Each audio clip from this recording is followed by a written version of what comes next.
15억으로 시작하신 고객께서 지금은 300억 자산가가 되셨습니다. 그분은 운이 좋았을까요? 아닙니다. 중요한 건 무엇을 사느냐보다 누구와 함께 사느냐입니다. 21년 실전 경험, 누적 거래 금액 1조 전문가와 함께 한다면 여러분도 가능합니다. 순자산 10배 늘린 실제 투자 방법을 전부 알려드리겠습니다.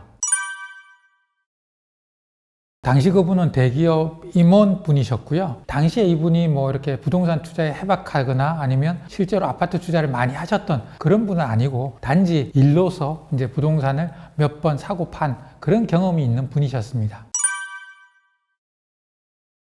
당연히 이분도 고민을 많이 했습니다. 돈만 넉넉하다면 아파트도 사고 상가도 사고 뭐 이렇게 해서 투자를 하면 되는데 이게 안 되다 보니까 주거와 추가 수입을 동시에 달성하려다 보니까 사실은 상가주택이라는 상품을 생각을 해낸 거고요. 이분도 상가주택에서 거주를 하고 안전하게 사셔야 되기 때문에 그런 고민들이 꽤 많았습니다. 그래서 뭐 어떤 상가를 넣어야 되고 아니면 어떤 구조로 해야 조금 더 편안하게 살 수 있는지에 대한 고민, 그래서 그런 고민들을 많이 하셨죠. 상가주택이 실제로 뭐 많이 오른다거나 아니면 살기 편리하다거나 뭐 탁월하거나 뭐 그렇게 해서 선택한 것 같지는 않고요. 상가주택에 투자하는 이유는 딱 한 가지인 것 같아요. 수입과 주거를 한꺼번에 해결할 수 있는 상품이라는 거예요. 이분도 마찬가지셨던 것 같고요. 뭐 당연히 좋은 아파트에 가고 싶어 하셨을 거예요. 그리고 그렇게 주장을 하셨던 걸로 알고 있는데 은퇴를 하려고 생각을 하시다 보면 든든한 노후가 좀 필요하지 않았나 라고 생각을 하고요. 그래서 결국은 상가주택을 선택하신 걸로 알고 있습니다.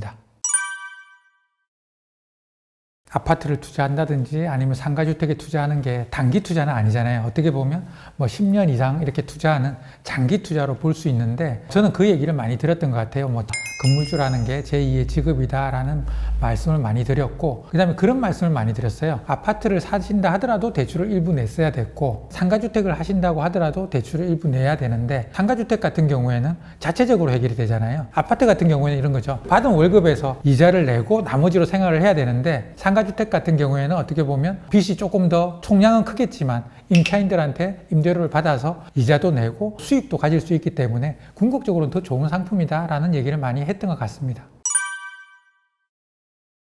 정말 많이 다녔죠. 강남에서부터 뭐 신도시까지 엄청 많이 다녔는데 그때 이제 부동산 투자는 역시 위치다라는 얘기를 생각을 많이 하게 됐고요. 왜 그러냐면 신도시 상가주택 단지를 이렇게 가보시면 상가가 대부분 다 이렇게 보면 임대 플랜카드가 다 붙어 있어요. 그래도 이제 주택 부분은 임대가 좀 많이 되는 것 같은데 상가가 좀 많이 비어 있다라는 걸 많이 느꼈었고요. 그래서 상가주택에 투자할 때도 주택에 포커스를 맞추지 말고 상가가 잘 되는 지역에 포커스를 맞춰야 된다고 그때도 많이 느꼈던 뭐 그런 것 같습니다.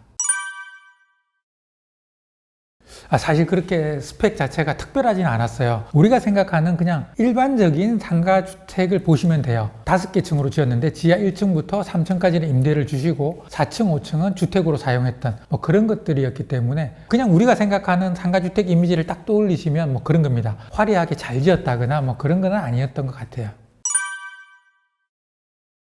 이 2년 후라는 시점 자체가 2018년, 19년 정도 되는 것 같아요. 그 당시에 보시면 첫 번째로 제가 이제 추가로 투자를 더 하시는 게 어떻겠냐라고 제안을 드렸던 거는 꼬마 빌딩이 너무 올라가고 있었어요. 그거는 눈에 보였어요. 2020년, 21년처럼 그렇게 폭등기가 올 줄은 몰랐지만 이 상승기가 심상치 않다라고는 계속 생각을 하고 있었던 거고요. 그 다음에 두 번째로 이제 강하게 말씀을 드렸다라고 이렇게 생각이 되는 거는 금리가 너무 괜찮았었어요. 대출 총액도 그 당시에는 적은 돈으로 신축을 하거나 아니면 꼬마 빌딩을 매입할 수 있었고 금리 자체도 계속 떨어지고 있는 추세였기 때문에 두 가지 환경이 좀 맞지 않았나 라고 생각을 합니다. 이렇게 될 줄은 상상도 못했죠. 사실은 이렇게 보통 우리가 꼬마 빌딩에 투자를 하면 연 8%에서 9% 뭐 이 정도 올라가서 뭐 10한 1, 2년 정도의 2배 정도 되는 이게 일반적인 투자세요. 물론 그 과정에서 뭐 침체기를 겪을 수도 있겠지만 어쨌든 평균적으로는 이렇게 올라간다라고 이렇게 보시면 될 것 같은데 이렇게 폭등기에서 이렇게 많은 수익을 낼지는 사실은 상상을 못했고요. 이거는 결단을 잘 하신 그런 면이 많이 작용을 했다라고 보입니다. 뭐 어떤 일이든 다 그렇겠지만 사실은 부동산 투자를 잘 하시는 분들을 보시면 굉장히 부지런하세요. 현장을 너무너무 자주 가보시는 것 같아요. 조금이라도 마음에 드는 물건이 나오면 아침에도 가보시고 저녁에도 가보시고 평일에도 가보시고 주말에도 가보세요. 그러면서 여러 그 지역에 나와 있는 거래 사례도 보시고 비교도 해보시면서 현장을 자주 가다 보니까 시세 파악도 금방 되시는 것 같고요. 그 지역에 대해서 다 판단을 하시기 때문에 판단도 빠르게 내릴 수 있는 것 같아요. 근데 이제 반대되시는 분, 투자를 잘 못하시는 분들을 보면 어떻게 보면 좀 작은 거에 집착을 한다든지 아니면 완벽한 상품을 기다리시고 경우가 되게 많으세요. 실제로는 완벽한 상품은 없거든요. 그래서 양보할 건 양보해야 되는데 제 고객 중에는 그런 경우가 있어요. 200억 정도 되는 건물을 한 3, 4년 전에 사시려고 했는데 마지막에 2억 정도가 조율이 안 돼서 결국 못 사셨어요. 근데 이제 그분이 후회를 하고 계신데 모든 거를 내가 원하는 조건에 다 맞추려고 하기 때문에 이런 일이 일어나는데 내가 중요하게 생각하는 거 한두 개를 갖는다면 그렇지 않은 거 내가 양보해야 될 것도 조금 더 이렇게 한두 개를 가져야 되는 그래야 이게 협상이 되지 않을까라는 생각을 합니다.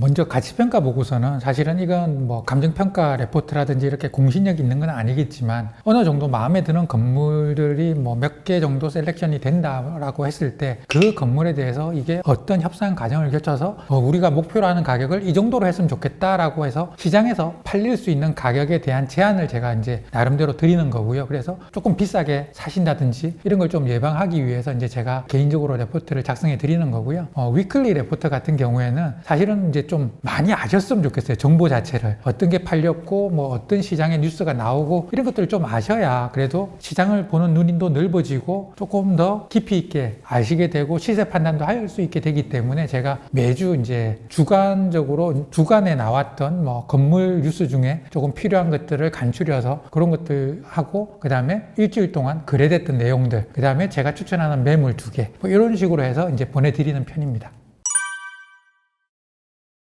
제가 그렇게 100% 다 만들어 드릴 수 있으면 얼마나 좋겠습니까? 모든 분들을 다 그렇게 만들어 드리고 싶긴 해요. 근데 시기도 다르고 또 금융 상황이라든지 모든 상황들이 다르기 때문에 똑같은 결과를 낸다고 말씀드릴 수는 없고요. 또 똑같은 결과를 낸다고 말하는 게 사실은 어떻게 보면 거짓말인 것 같고요. 그 다음에 제가 말씀드릴 수 있는 거는 제가 소개해 드리는 물건은 아마 평균 이상, 시장의 평균 이상의 수익을 낼 수 있는 그런 물건이지 않을까라는 생각은 해봅니다. 오늘 말씀드린 분은 굉장히 많은 수익을 내신 분이고요. 이분 외에도 사실은 빌딩을 투자해서 수익을 내시는 분은 부치기수입니다. 대부분의 빌딩 투자자들이 현재 수익을 내고 있습니다. 물론 일부 투자자가 수익을 내지 못하고 손실을 보는 게 크게 뉴스가 나긴 하지만 그게 특별한 일이라서 그게 뉴스가 나는 거라고 생각을 하시면 될 것 같고요. 실제로 많은 분들이 수익을 내고 있기 때문에 좀 가벼운 마음으로 시작을 해도 되지 않을까라는 생각을 하고 앞으로는 더 좋은 시기를 다가오기 위해서 나아가는 그런 거기 때문에 지금 투자해서 손해볼 일은 거의 없다라고 저는 이제 느끼고 있기 때문에 공부보다는 조금 더 결정을 할 수 있는 그런 현실적인 내용을 좀 보셨으면 좋겠다라고 생각이 들고요. 아마 이 채널에서 제가 그런 얘기를 많이 할 것 같아요. 그러니까 구독, 좋아요 누르시고요. 많이 시청해 주시기 바랍니다.